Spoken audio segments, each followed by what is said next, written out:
Okay, so again, Happy New Year for the our church follows the lunar calendar in terms of our church holy days and celebrations. So today is January 1st of the 11th year of Chunoguk. So we've had 10 years, right? 10 years in Chunoguk, and this is number 11. So tomorrow we have another anniversary holy day. January 2nd, according to the lunar calendar. It's one of the more internal of our holy days, but a very spiritually significant one. It was established in 1984, and it's actually the beginning of our Sungwa tradition for when someone passes and goes to the spirit world. That tradition began at this time. And actually, when looking at this, I just was reminded, on our Saturday Divine Principles studies, we've been going through the principles of restoration lately. Looking at Adam's family, and Noah, and Abraham, and Isaac and Jacob, and then Moses' family.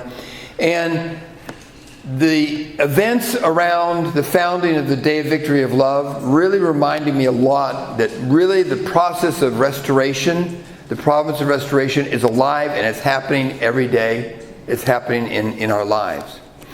So let me paint the picture of what was going on in 1983. Okay, this is the end of the year, September, November. You have to remember, it's not Russia, it's the Soviet Union, USSR, and we're in the middle of the Cold War. We've got lots of conflicts happening all over the place, and it's actually a kind of a scary time.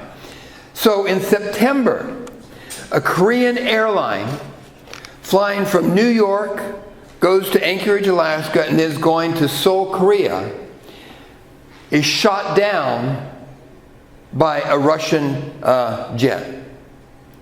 And 269 people killed. And Russia said, no big deal. We don't care. Number one, it wasn't us. Number two, it was your fault. It actually created a huge crisis and tension.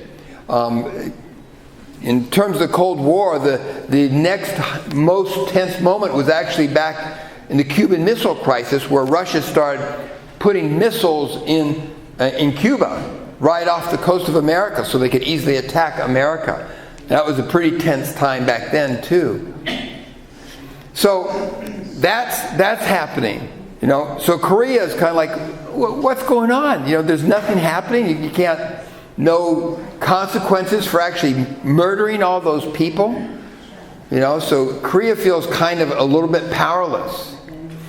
And then in October, North Korea tries to assassinate the president of South Korea. He's going to Burma, now it's called Myanmar, but he's there on a visit, and they send some terrorists from North Korea, and they blow up a building he was supposed to be in. Fortunately, he wasn't there. He actually got delayed, and so he was late. But 21 people died as a result of that. And 46 people were injured. And that's just because only one of the bombs, there were 3 bombs there, but only one of them went off. So again, North Korea does it, no one cares, nothing happens. So South Korea is kind of feeling pretty much stepped on, and a little bit discouraged. And the Cold War is getting kind of warm, kind of hot here. In October, there's the bombing of the U.S. Marine barracks in Beirut. And actually, later, at the end of October, the United States invades Grenada in South America because there's a communist coup going on there. So things are getting pretty tense. It's a very tense time. And actually, the president of South Korea at that time was really unpopular. He did a bunch of pretty bad things. He was like a strong-arm man. And he, enforced a lot of things, and, he was guilty of a lot of bad stuff. And in reading up on this, Father Moon said, I sent all kinds of messages to him about things he could do. He always ignored everything. So anyway, end of November, we have a big science conference in Chicago. This is the ICUS, International Conference for the Unity of the Sciences. So professors and scholars and scientists from all over the world come to Chicago. And a core of them are part of the Professors World Peace Academy. So it ends like November 29th, and everyone's getting ready, and they head home. Some people were already on the plane. Father Moon sends out a message and says, come to Korea. He asked the top Professors World Peace Academy, PWPA, scholars and academics, come to Korea. Doesn't even tell them why. He says, please come to Korea. 72 of them show up in Korea. Show up at the airport in Korea and go, okay, why am I here? Is there a conference? Is there a meeting or something? And what Father Moon got called to do was to do rallies, victory over communism rallies, to wake up and encourage the people in Korea. What turned out to be a big problem was that the church leaders were against it. Father, this is dangerous. We're getting all kinds of reports. There's definitely groups out there that say, we're here, our purpose is to kill Reverend Sun Myung Moon. And so you'll be a sitting duck. And anyway, in December, it's going to be cold, wintry. You got snow, all kinds of complications. It's Christmas time. People don't want to go to rallies. Don't do it, Father. And Father just said, God told me to do it, I'm going to do it. But, they were always trying to, oh no, it's kind of dangerous and all these kinds of discouragements. So he does this 8-city tour, Victory Over Communism tour. And it's amazing. And the speech is actually in the Pyongyang. And so I encourage you to read it. I'm going to pull some excerpts from it. Hey, good morning. And so I'm reading from this. And the speech, like I said, it's in the Pyongyang. The speech is called The Resolve of the World and the Korean People.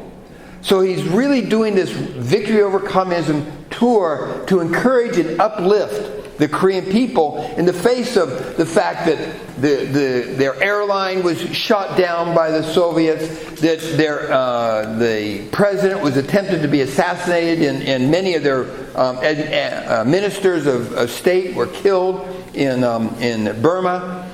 So here's Father Moon. This is how he starts it out.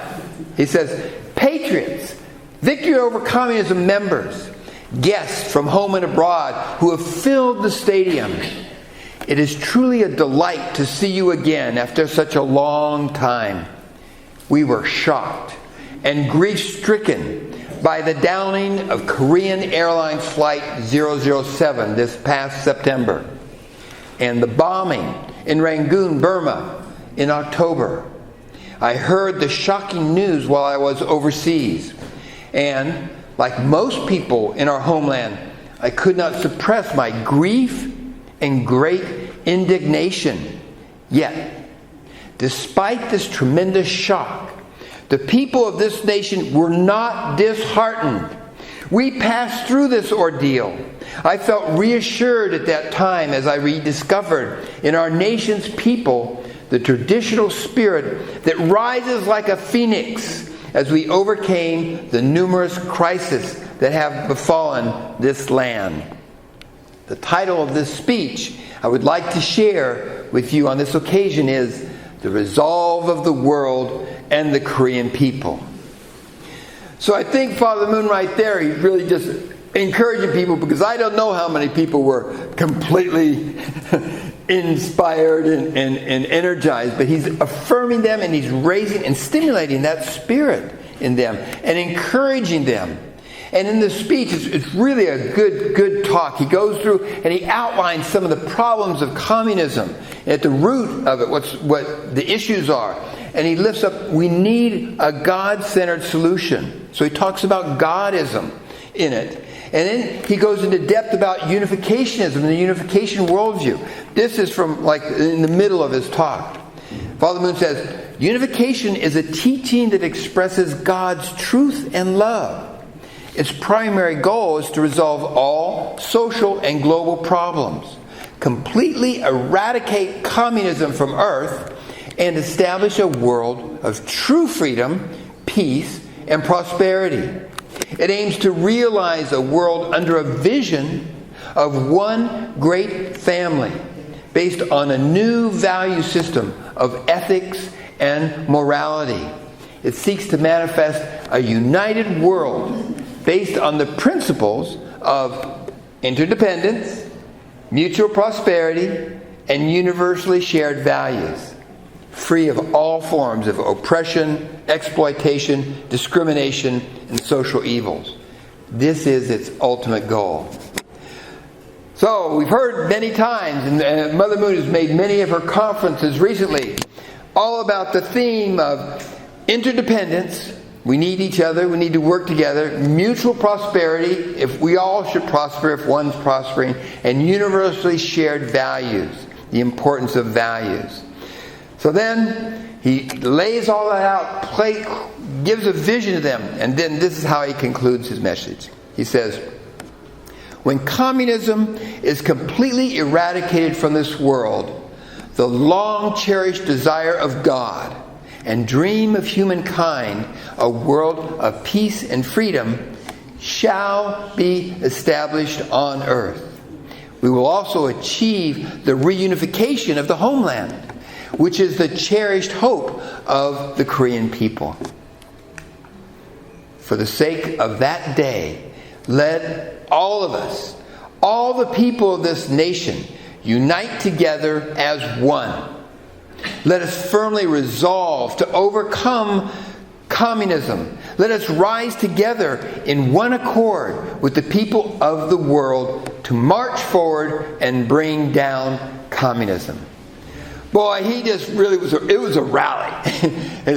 Like a spirit rally to just get people excited and enthused and focused. Because everyone was feeling discouraged and frustrated because South Korea was just kind of being stomped on and all kind of mess. So, the last rally that he did of the 8 rallies was really a liberal city. I mean, it was almost like a pro-communist city in South Korea. And they got all kinds of reports about plans for assassinating Father. Number of groups and everything. So that last event was amazing. People came early and filled up the stadium. And actually, I think there were like 5,000 people outside of the gymnasium place where they had the talk. So the terrorists actually couldn't get in. And even the ones that were close, it's like everybody's right next to each other, so they couldn't really do much. It was amazing. It's amazing.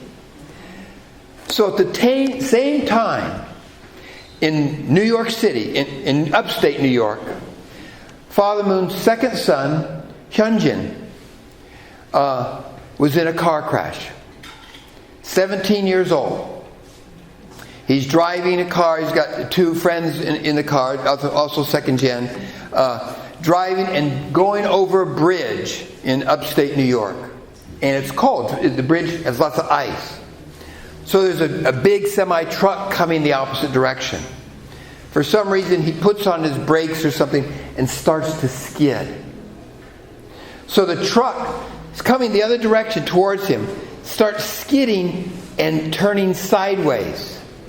So now he's got a truck, a big semi-truck coming at him right in his lane.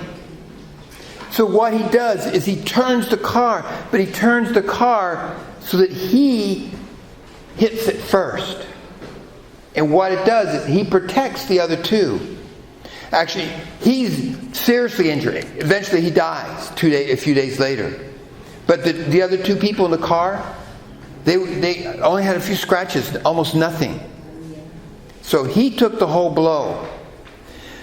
The amazing thing about Father Moon and Mother Moon's second son, Heung Jin, is he always had the attitude of security. He told everyone, I want to be there to protect Father and Mother. When they had a conference and Father was speaking at the conference, he would hang out with the security guards.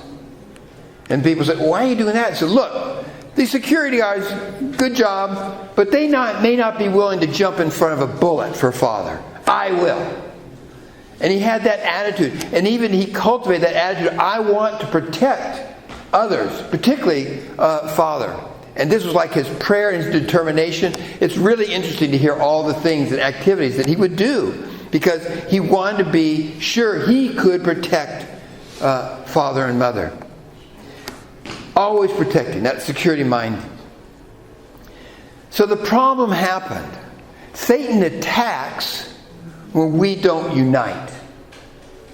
Because of the lack of unity, particularly among leaders and the church leaders around Father and Mother Moon, Satan could attack. Heung Jin died on January 2nd, and Father Moon declared that the day of victory of love. So that's the day that we're celebrating tomorrow, that we remember. Here's from a message that Father Moon gave. Basically, this is like 1 month after his death in 1984.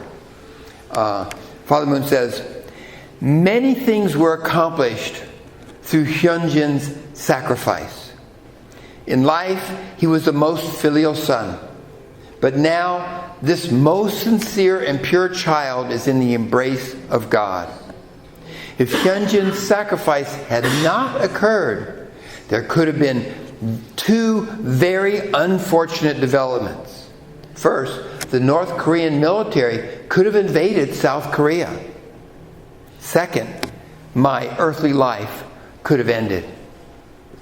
Already, because of the success of the victory over communism rallies in Korea, Satan could no longer attack South Korea. Satan still tried to attack me, but instead, at the exact time when we were harvesting the victory in Korea, he claimed Heung Jin, and my son became a sacrificial offering.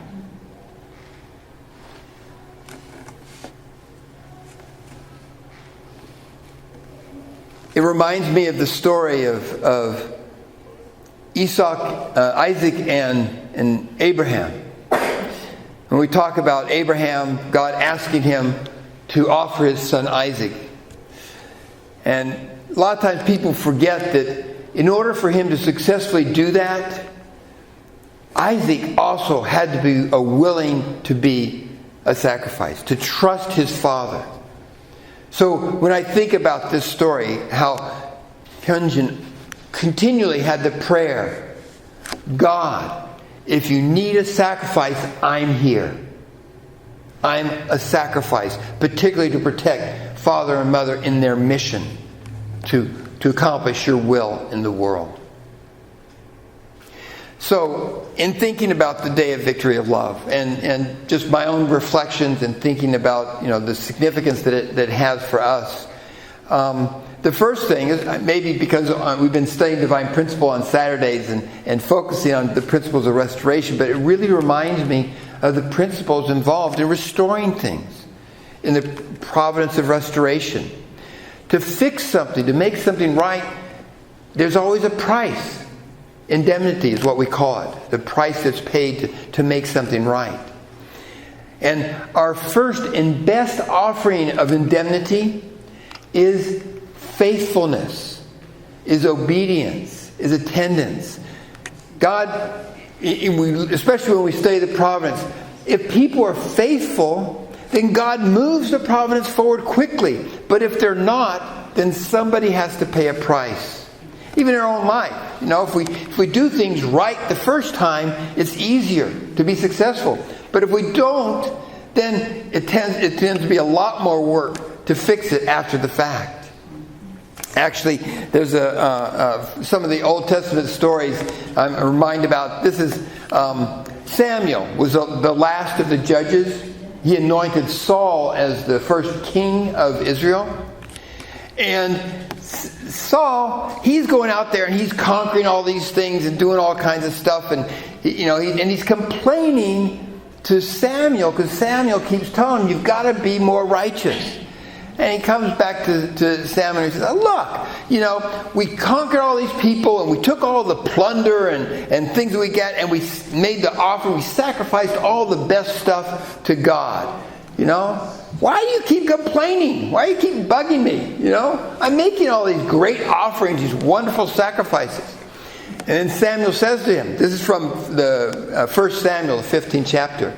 Samuel replied, does the Lord want entirely burned offerings and sacrifices as much as obedience to the Lord? Listen to this. Obeying is better than sacrificing. Paying attention is better than fat from rams. That was what they were sacrificing, was the fat from rams. And he goes on, he says, you have a spirit of arrogance and rebellion. Because you reject God and you're not faithful and obedient, all your sacrifice stuff, it doesn't mean much. All these offerings that you're making. Also in the book of Proverbs, to do what is right and just is more acceptable to the Lord than sacrifice. So all these indemnity conditions, to be obedient is better than sacrificial offerings. This is what God is looking for.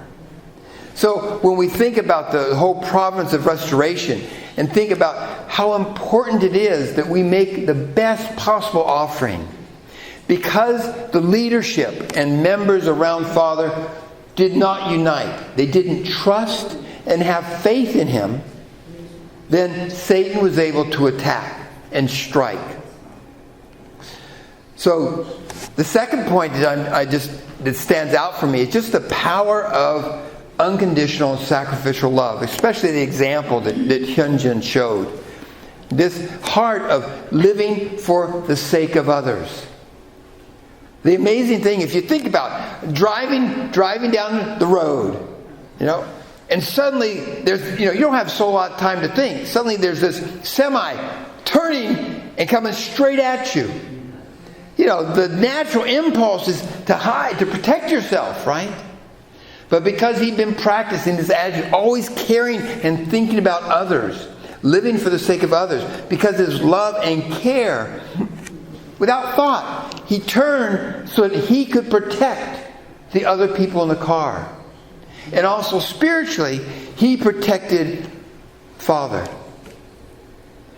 So it's amazing, this kind of power of love, how God can work through it in amazing ways. And like the song that we sang, Sea of Victory, God takes what the devil means for evil and turns it for good. So even though the tragedy and how heartbreaking to lose your son in such a crazy way, right? But because of Father Moon's and Mother Moon's heart and care, they could claim that and turn it for good. Actually, Heung Jin is now involved a lot in the spiritual world.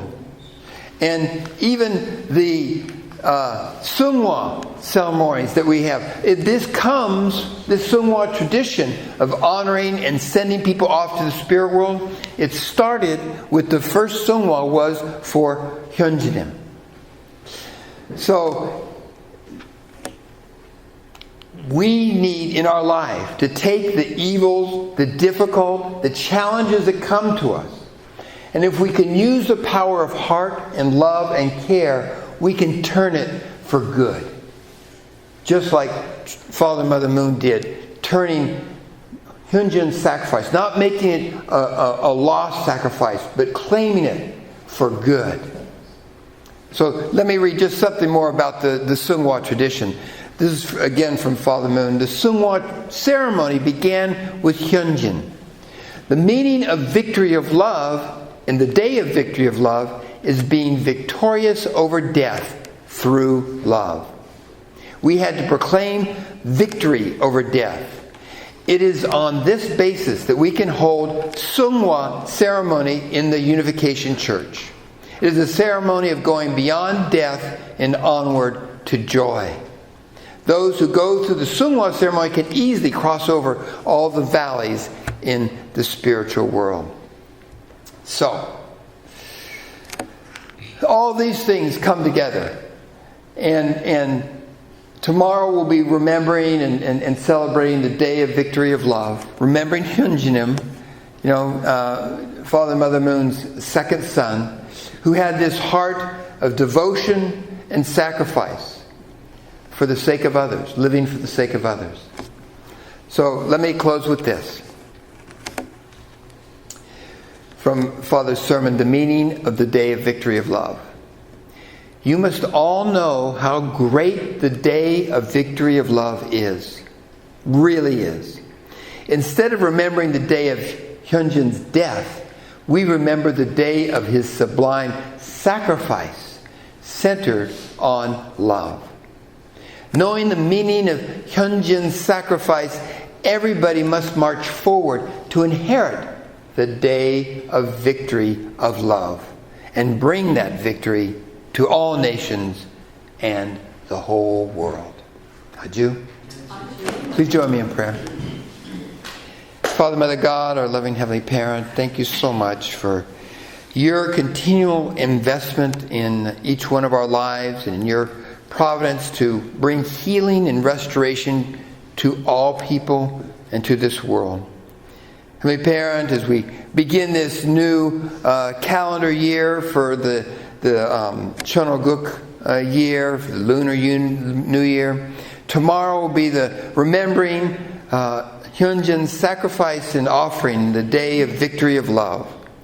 We're so grateful for the foundation that we stand on, that all that we can inherit. We pray that we too can become filial, loyal sons and daughters that you can count on, that you can trust, people who can act out of obedience and bring the blessing to this world through connecting with your heart, with the Father and Mother Moon's vision, and your providence of restoration. So, Heavenly Parent, we thank you again for your love and offer up ourselves today to you, together as your sons and daughters and as blessed central families. Adieu.